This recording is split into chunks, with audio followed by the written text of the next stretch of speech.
निरंतर जागविते काय द्यावे त्यासी व्हावे उतराई ठेवे ताहा पायी जीव थोडा। जगद्गुरु संत शिरोमणी श्री तुकाराम महाराज या अभंगातून साधूचे उपकार सांगून त्याच्याबद्दलची कृतज्ञता व्यक्त करतात। संताचा उपकार काय सांगा म्हटल्यानंतर महाराजांनी सुरुवातीला काय सांगू शब्द वापरले। काय सांगू शब्दाचा अर्थ संताचे उपकार वाणीच्या मर्यादेमध्ये गवसत नसल्यामुळे सांगता येत नाहीत, म्हणून काय सांगू शब्द वापरला। लोकांनी विचारलं, महाराज तुम्ही नाही सांगितलं तर आम्हाला कसं कळेल, कारण साधूचा उपकार साधूने नाही सांगितला तर आम्हाला कसा कळायचा, असा लोकांचा प्रश्न होता। अनेक ठिकाणी संतांनी संतांच्या उपकाराचं वर्णन असं केलेलं आहे। सगळे संत महात्मे साधूच्या उपकाराचं वर्णन करतात बरं का। केला संती उपकार दिले घर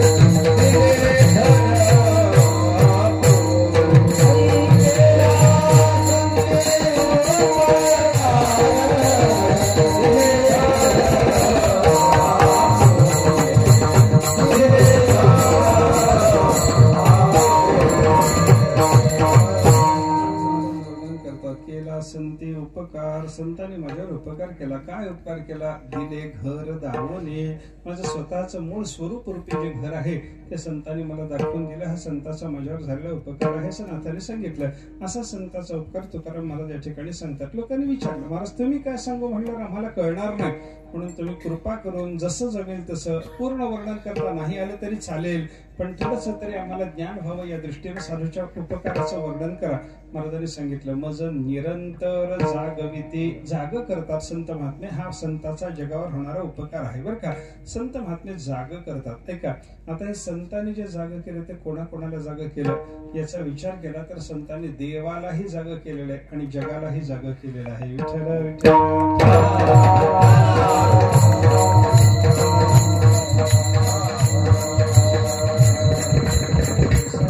देवालाही जाग करतात आणि जगालाही जाग करतात। आपण काकड्याचं भजन करतो, कशा करता आहोत? काकड्याच्या भजनामध्ये कोणाला जाग करायचं आहे? देवाला जाग करण्याकरता तर हे काकड्याचं भजन असतं ना। उठा पांडुरंगा दर्शन द्या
हे प्रमाण आहे।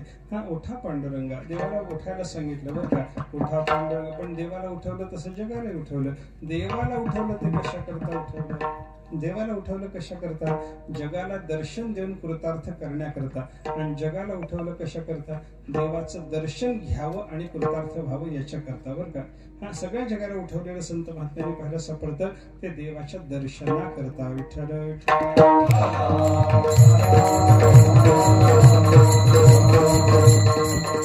दर्शन देण्याकरता आणि जगाला दर्शन घेण्याकरता जगाने देवाच्याकडे जावं, जाग व्हावं आणि देवाकडे उठा जागे व्हा रे आता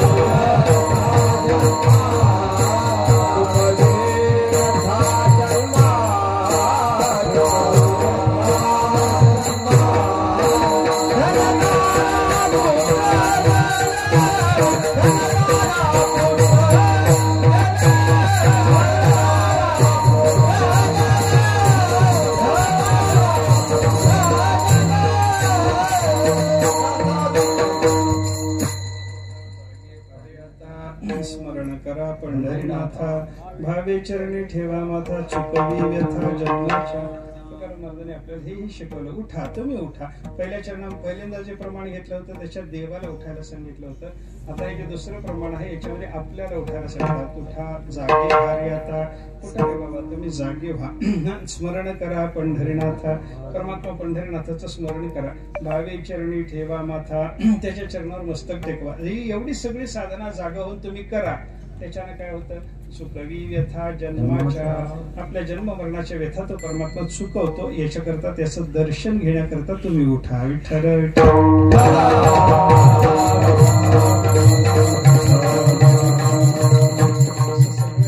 संत महात्म्यांनी जागा केलेलं पाहायला सापडतं. त्याचा विचार या अभंगामध्ये आहे. तुकाराम महाराजांनी काय सांगितलं, माझ्यावर संताचा जगावर संताचा जो उपकार आहे, मज निरंतर जागविते. आम्हाला साधुपुरुष जाग करतात. अज्ञानाच्या निद्रेतून संतांनी जाग केला असं अनेक ठिकाणी आपल्याला पाहायला सापडतं बरं का. वेगळ्या वेगळ्या प्रकारचं अज्ञान मनुष्याच्या ठिकाणी आहे, तेव्हा त्या अज्ञानातून, त्या आसक्तीतून, त्या तादात्म्यातून, त्या ममतेतून, त्या अहंतेतून मनुष्यानं जाग झालं पाहिजे असा विचार शास्त्राने अनेक ठिकाणी सांगितला बरं का. ऐश्वर्यम स्वप्न संकाशम यौवनम कुसुमोपमम क्षणम चंचलमायुष्यम तस्मात् जागृही जागृही. पुराणामध्ये असा उपदेश आपल्याला पाहायला सापडतो, जागवा जागवा, जागृही जागृही. कशा करता जागवायचं, ऐश्वर्यम स्वप्न संकाशम. तुम्ही ऐश्वर्यात गुंतू नका, ऐश्वर्य स्वप्नासारखं आहे. यौवनम कुसुमोपमम, तुम्ही तारुण्यात रमू नका, तारुण्यात फुलासारखं आहे, लगेच कोमेजून जाणार आहे. फुल जसं एखादं चांगलं दिसलं तरी लगेच जसं कोमेजून जातं तसं तारुण्य लगेच संपून जाणार आहे. आणि क्षणम चंचलमायुष्यम, आयुष्याचा विचार जर कराल तर आयुष्य सुद्धा क्षणभंगूर आहे याचा विचार करा. बाबांनो जागे व्हा. विठ्ठल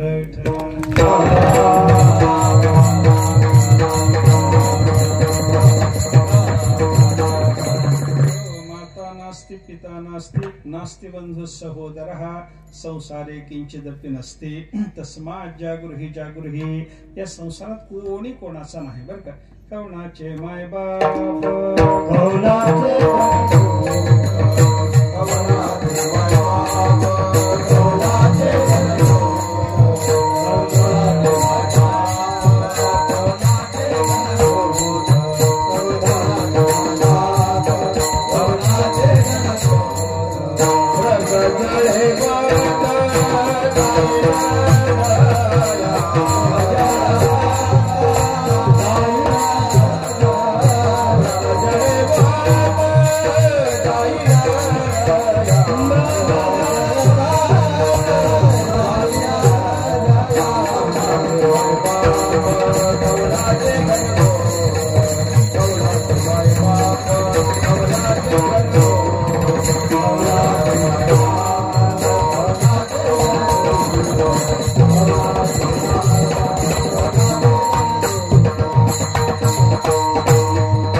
कोणी कोणाचा नाही. संसारातले हे सगळेच्या सगळे संबंध आपण जे मानून बसलेले आहोत, हा माझा बाप, मी त्याचा मुलगा, हे सगळे सगळे संबंध खोटे आहेत, हे सगळे अध्यासिक आहेत, काल्पनिक आहेत असा विचार सांगून संत महात्म्याने आपल्याला सांगितलं, यांच्या ममतेमध्ये गुंतू नका बाबा. जागृही जागृही, हे सगळे स्वार्थ संबंधीन सर्वे तस्मात् जागृही जागृही. स्वार्थाच्या संबंधाने सगळे जवळ आलेले असतात बाबा. याच्यातला कोणाचा स्वार्थ बिघडला की तो मनुष्य कधी दूर होईल सांगता येत नाही. विठ्ठल विठ्ठल.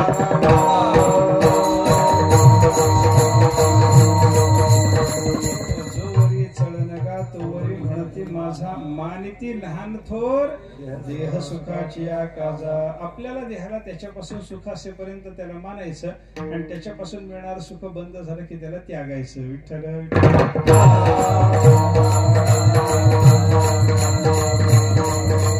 जगाचा प्रकार पाहिल्याच्या नंतर शास्त्रकार सांगतात बाबा हे सगळं सोडून द्या, जागे व्हा बाबा, जागे व्हा. काम क्रोध लोभ मोह देहे तिष्ठन्ति तस्कराः ज्ञान रत्नापहाराय तस्मात् जागृही जागृही. ज्ञान नावाचं रत्न जे तुम्ही तुमच्या हृदयाच्या बंदीखान्यामध्ये जपून ठेवलेलं बाबा आजपर्यंत, या ज्ञान रूपी रत्नाची चोरी करण्याकरता तुमच्या या शरीरामध्ये षड्विकार रूपी चोर घुसलेले आहेत. त्यांनी ज्ञानरत्न चोरून नेण्याच्या अगोदर जागे व्हा.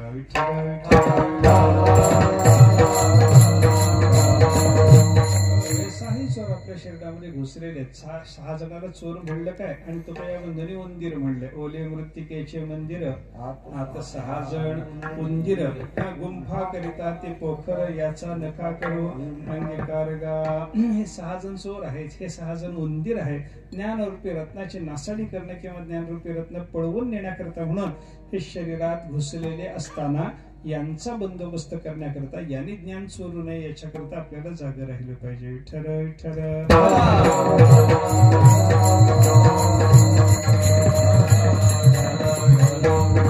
असं अनेक पद्धतीने शास्त्रकारांनी आपल्याला जाग करण्याचा प्रयत्न केलेला पाहायला सापडतो बरं का. अनेक ठिकाणी उपनिषदात ते सांगितलं की नाही, उत्तिष्ठत जाग्रत प्राप्य वरान निबोधत.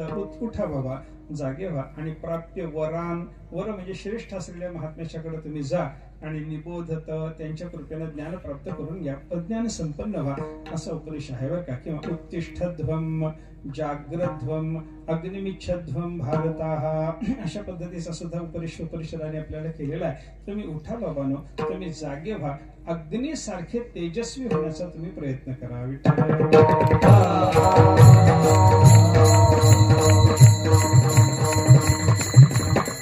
तेजस्वी होण्याकरता म्हणजे ज्ञान संपन्न होण्याकरता प्रयत्न करायचा, याच्याकरता जागा व्हा. महापुरुषाच्याकडे जाऊन आपल्याला त्यांचा उपदेश ऐकून शहाणं व्हायचं, याच्याकरता जागा व्हा. तुम्हाला कोणत्याही विकारापासून आपल्या ज्ञानरूपी रत्नाचं रक्षण करायचंय, या विकाररूपी चोराला ज्ञान नावाचं रत्न चोरू द्यायचं नाही, याच्याकरता जागा व्हा. हे सगळं जे संत महात्म्यांचा उपदेश करून सांगणं आहे की नाही, हा जागृतीचा उपदेश साधू पुरुषांनी केला. आणि मग निरंतर जागविते, मला निरंतर अज्ञानाच्या निद्रेतून संतांनी जाग केलं, हा संताचा उपकार आहे. आणि या संताच्या उपकारातून उतराई होण्याकरता त्याला काहीही देता येत नाही. मला दुसरे काय देऊ त्यासी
दुसऱ्या चरणातून आपल्याला सांगतात, हा संताचा अज्ञानाच्या निद्रेतून जाग करण्याचा जो उपकार झाला, या उपकाराच्या बदल्यात संताला काही देता येत नाही. काही उपकार फेडता येतात आणि काही उपकार फेडता येत नाही. मी नेहमी उदाहरणानं सांगतो, आपण गवळ्याकडून दूध घेतो आणि आपल्याला आईही दूध देते, पण गवळ्याच्या दुधाचा उपकार फेडता येतो आणि आईच्या दुधाचा फेडता येत नाही. विठ्ठल विठ्ठल.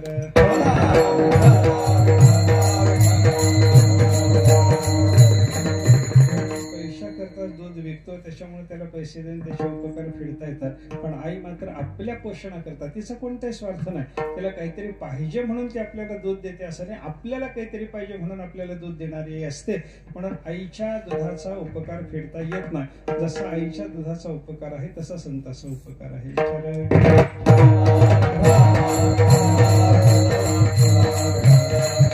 काहीही देऊन तो संताचा उपकार आपल्याला फेडता येत नाही. ठेविता हा पायी जीव थोडा, त्यांच्या चरणी आपण जीव जरी समर्पण केला तरी तो थोडा पडतो. त्याचं कारण काय? त्याचं कारण असं आहे, संतांनी आपल्यावर उपकार केला म्हणजे आपल्याला देव दिला, आपल्याला देव घ्यायचा आणि त्या संताच्या उपकाराच्या बदल्यात त्यांना जीव द्यायचा, बरोबरी होत नाही. देवाची जीवाची बरोबरी होत नाही. देव व्यापक आहे, जीव परिच्छिन्न आहे. देवाचा विचार जर आपण केला तर देव सच्चिदानंद आहे, जीव मात्र दुःख भोगणारा, अशा पद्धतीचा आपल्याला पाहायला सापडतो. मग व्यापक वस्तू घेऊन परिच्छिन्न वस्तू दिली, आनंदरूप वस्तू घेऊन दुःखरूप वस्तू दिली तर बरोबरी होत नाही. म्हणून जीवापेक्षा मोठं तर आपल्याजवळ काही नाही. तो जीव जरी दिला तरी संतांच्या उपकाराच्या बाबतीत तो थोडाच पडतो.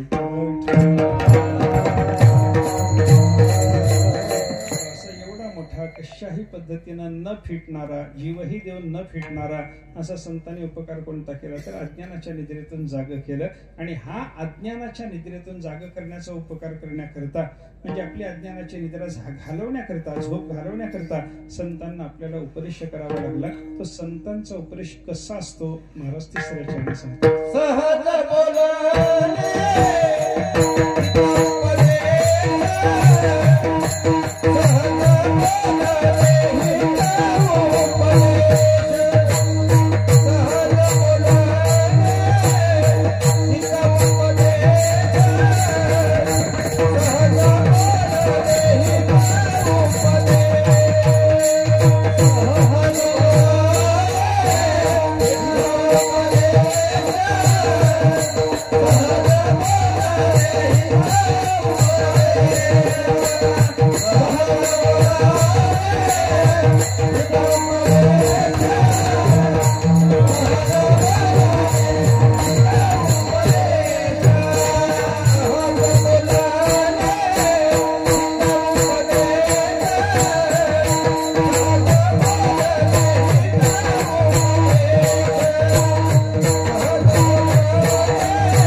शिकविते. तुकाराम महाराज म्हणतात, अज्ञानाच्या निद्रेतून जाग करण्याकरता संत महात्मे दोन प्रकार वापरतात. आणि कसा करतात? पहिल्यांदा पहिला प्रकार सांगितला, सहज बोलणे, हित उपदेश. साधू पुरुष सहज बोलण्यातून आपल्याला हिताचा उपदेश करून जातात. संतांच्या सहज बोलण्यातून आपल्याला बऱ्याच गोष्टी कळतात बरं का. सहज त्यांच्या ऐकता गोष्टी परमार्थ पोटी दृढावी असं निळोबराने वर्णन केलं. म्हणजे साधू पुरुषाच्या सहज बोलण्यातून आपल्याला कल्याणाच्या गोष्टी कळतात.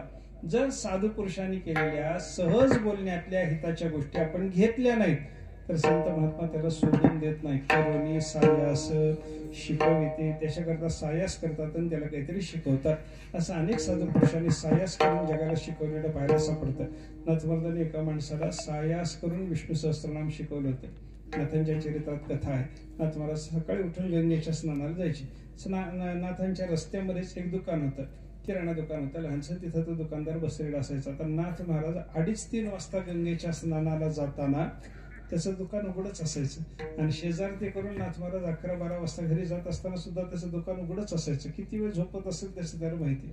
सतत बसून असायचं दुकानामध्ये.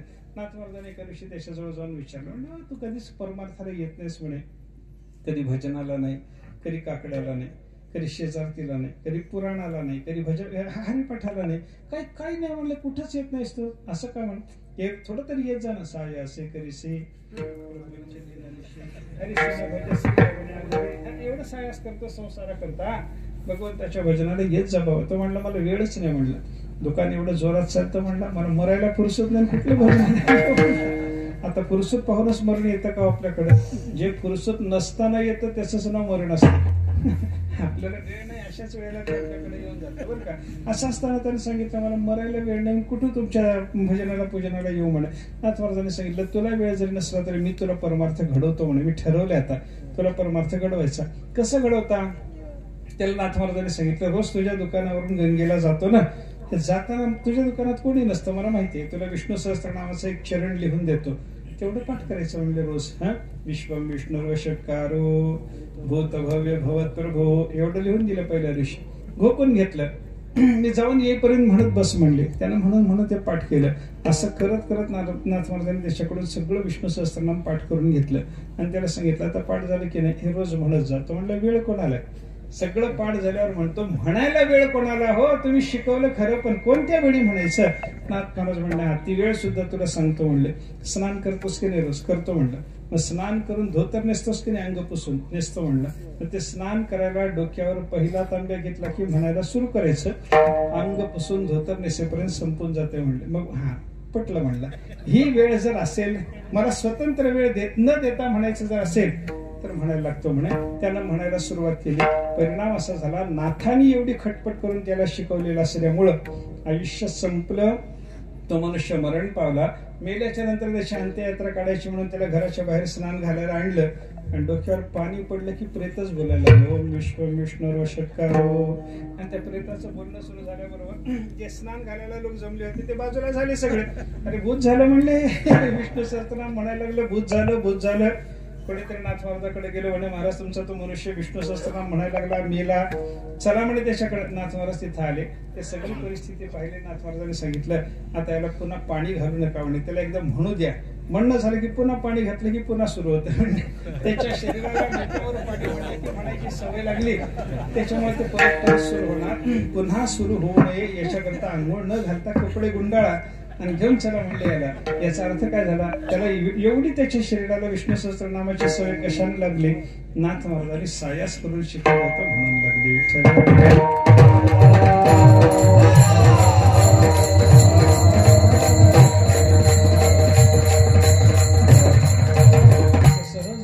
संत महात्मे हिताचा उपदेश करतात. तो कोणी नाही घेतला तर सायास करून शिकवतात. आता जगाकरता संतांनी सायास करावेत. असा जगाचा संतांचा काय संबंध? महाराज शेवटच्या चरणी